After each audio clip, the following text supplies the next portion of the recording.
Kasih karunia dan damai sejahtera Allah Bapa kita dan anaknya Tuhan Yesus Kristus menyertai saudara.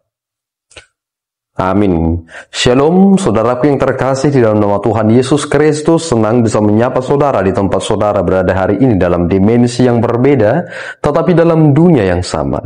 Sebagai insan yang diciptakan untuk Tuhan sebelum melakukan rangkaian aktivitas kita pada hari ini, marilah kita mengawalinya dengan memuliakan Tuhan lewat pujian kita dan mendengarkan firman Tuhan.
Pada hari ini diambil dari Ulangan 30 ayat 19.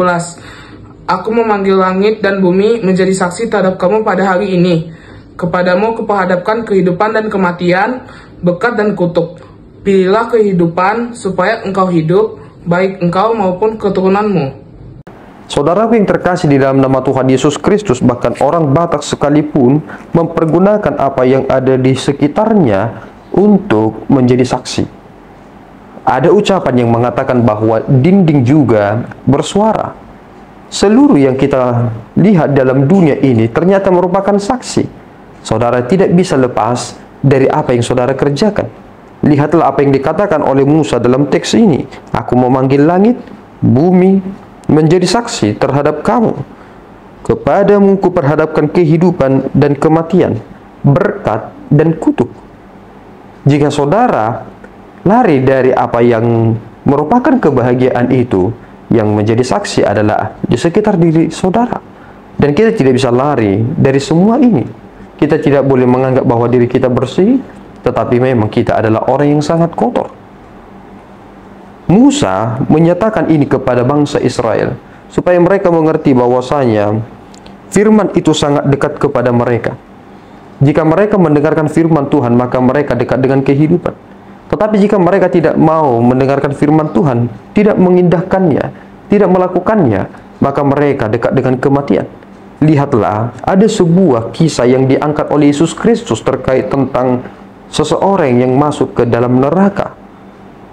seseorang itu adalah orang yang sangat kaya.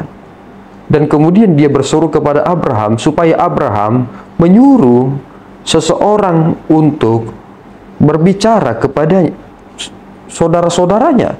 Tetapi Abraham menjawab bahwasanya mereka memiliki kitab suci, mereka memiliki kitab dari Musa, dan mereka juga memiliki nabi yang berbicara. Maka hendaklah mereka mendengarkannya. Bahkan jika pun mereka tidak mendengarkan firman, seandainya mereka mendengarkan ada seorang yang bangkit dari kematian, mereka pun tidak akan percaya tentang berita yang disampaikan oleh orang yang tiba-tiba bangkit dari kematian itu. Mengapa demikian? Karena mereka tidak mendengarkan firman Tuhan. Inilah prinsip yang benar, bahwasanya orang Israel terikat dengan hal ini. Jika mereka telah berada di dalam firman Tuhan, maka mereka akan menjadi orang yang paling terberkati. Tetapi ketika mereka melawan otoritas Allah dengan menyembah Tuhan yang lainnya, mereka tidak memperdulikan kekudusan mereka, maka mereka akan menerima kutuk. Kutuk yang kita lihat di dalam perjanjian lama adalah ketika mereka tercerai-berai, ketika mereka tidak dihiraukan, ketika mereka kehilangan hak mereka, ketika mereka harus terbuang dan lain sebagainya, mereka menjadi terkutuk. Tetapi syukur bahwasanya kita sempat untuk mendengarkan kisah ini, supaya kita langsung bertobat dan kembali ke jalan yang benar, mengindahkan firman Tuhan itu dan tanggap apa yang Tuhan perintahkan. Amin, kita berdoa. Tuhan, kami bersyukur atas berkat-Mu. Kami memohon Bapa supaya Engkau senantiasa tinggal bersama kami, memberikan kami pengajaran, supaya kami tidak menjadi orang-orang yang salah dalam pemilihan kami, supaya kami tidak memilih untuk mati dan binasa, tetapi kami mampu memilih untuk hidup dan menerima sukacita yang besar. Bapa, bawalah kami ke dalam sukacita yang besar, supaya lewat itu kami dapat menikmati hidup dengan baik, dan kami tidak pernah meninggalkan-Mu meskipun kami berada di dalam cobaan yang sangat-sangat berat. Kami serahkan hidup kami Bapa hanya ke dalam tangan-Mu. Di dalam Yesus kami berdoa dan mengucap syukur. Anugerah Tuhan kita Yesus Kristus, kasih setia Allah Bapa kita, dan persekutuan Roh Kudus menyertai saudara. Amin. Tuhan Yesus memberkati.